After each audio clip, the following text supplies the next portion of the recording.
다섯째 날입니다. 하나님의 능력의 증인, 슬프도소이다. 중심 주제와 원리, 그리고 모두에게 유일한 소망이라고 하는 어절이 보이는데요. 다섯째 날은 하나님의 이상을 실현하는 데 있어서 부응하지 못한 실패가 있을 수 있다. 그렇지만 그것을 고백하는 것도 중요하다. 오늘 다섯째 날은 여호수아가 2번씩 3번씩 고백을 합니다. 그 고백을 통해서 하나님께 대한 더욱더 강한 믿음을 가지게 되는 것을 보게 되는데요. 여호수아서 7장을 읽어보겠습니다. 여호수아가 옷을 찢고 이스라엘 장로들과 함께 여호와의 궤 앞에 땅에 엎드려 머리에 티끌을 뒤집어 쓰고 저물도록 있다가 슬프도소이다. 주 여호와여, 어찌하여 이 백성을 인도하여 우리가 요단 저쪽을 만족하게 여겨 거주하였더라면 좋을 뻔하였나이다. 주여, 이스라엘이 그의 원수들 앞에서 돌아섰으니 내가 무슨 말을 하오리까? 우리를 둘러싸고 우리 이름을 세상에서 끊으리니 주의 크신 이름을 위하여 어떻게 하시려 하나이까? 지금 여호수아서 7장 6절서부터 9절까지 확인했는데요. 여호수아의 눈물이 가득한, 하나님께 죄송스러운 마음이 가득한 그의 기도를 듣게 되었습니다. 하나님은 이방 민족들에게 당신을 알고 악한 길에서 돌아설 기회를 주셨지만 그들은 결국 거절했고 하나님의 심판을 맞게 됐습니다. 그런데 본문은 이런 상황이 이스라엘에게도 재앙처럼 닥쳐왔다고 이야기합니다. 때문에 여호수아가 보였던 첫 반응을 기록한 것입니다. 특별히 9절에 주목해야 되는데요. 그의 말에는 어떤 중요한 신학적 원리가 담겨져 있습니다. 여호수아의 말은 애굽을 떠난 후 괴로운 중에 이스라엘 백성들이 요구했던 이야기를 기억나게 해줍니다. 우리가 애굽 땅에서 고기 가마 곁에 앉아 있었던 때와 떡을 배물이 먹던 때 여호와의 손에 죽었더라면 좋았을 것을 너희가 이 광야로 우리를 인도하여 내어 이 온 회중에 줄여 죽게 하는도다 라고 끔찍한 저주를 했던 이스라엘 백성들의 말을 생각나게 해줍니다. 그는 또 이렇게 이야기합니다. 슬프도소이다. 주 여호와여, 어찌하여 이 백성을 인도하여 요단을 건너게 하시고 우리를 아모리 사람의 손에 넘겨 멸망시키려 하셨나이까? 우리가 요단 저쪽을 만족하게 여겨 거주하였더라면 좋을 뻔하였나이다. 여호수아가 좋을 뻔하였나이다 라고 이야기했을 때 정말 그것이 좋았었다라고 이야기하는 것은 절대로 아닙니다. 여호수아는 지금 통한의 눈물을 흘리고 있는 중입니다. 가운데 부분에서요, 그는 이 패배로 인해서 하나님의 이름과 명성이 송산될 것에 대해서 깊은 우려를 나타내고 있습니다.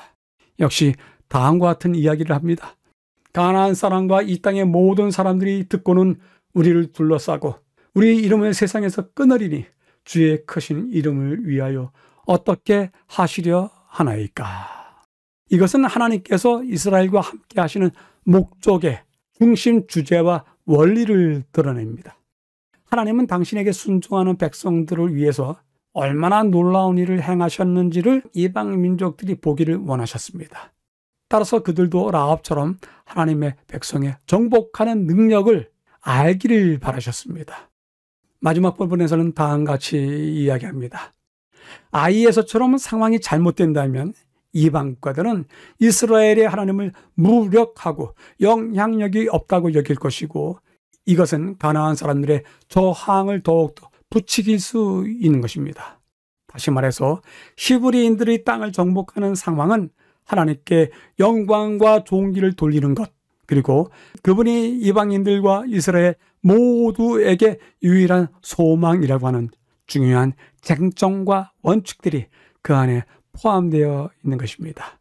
따라서 아이성의 패배는 하나님의 패배로 비추어질 수 있고 아이성의 정복은 하나님의 능력을 다시 한번 되새기게 해주는 기회가 될 수 있었습니다. 교훈은 다음과 같이 이야기합니다.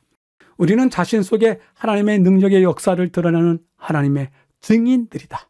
각 개인은 모든 다른 개인들과는 구별되는 생애를 하며 본질적으로 다른 사람의 경험과는 같지 않은 경험을 가지고 있다.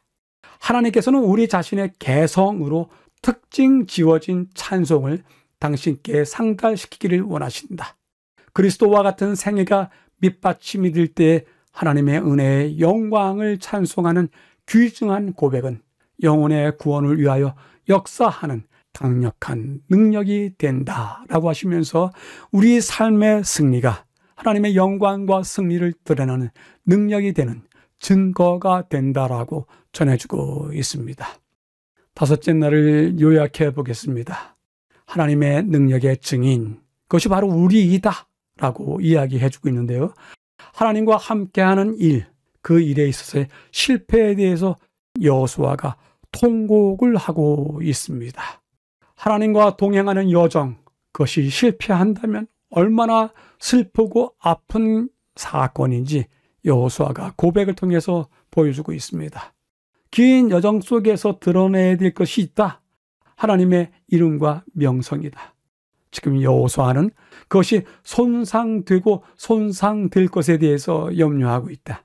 마침내 정복을 통해서 하나님에게는 영광과 존귀를, 그리고 모두에게는 여호와께서만이 유일한 희망 되신다는 것을 알려주는 증거가 될 것이고, 그들은 증인이 될 것이다. 우리 역시 증인으로서 살아간다라고 요약해 주고 있습니다. 질문해 보겠습니다. 하나님의 백성으로서 보이는 실패는 어떤 것들이 있는지요? 우리가 어떤 입장에서 하나님에 대해서 제대로 증언하지 못하고 있는지, 증인으로서 살아가지 못하는지 확인해 보시기를 기대해 봅니다.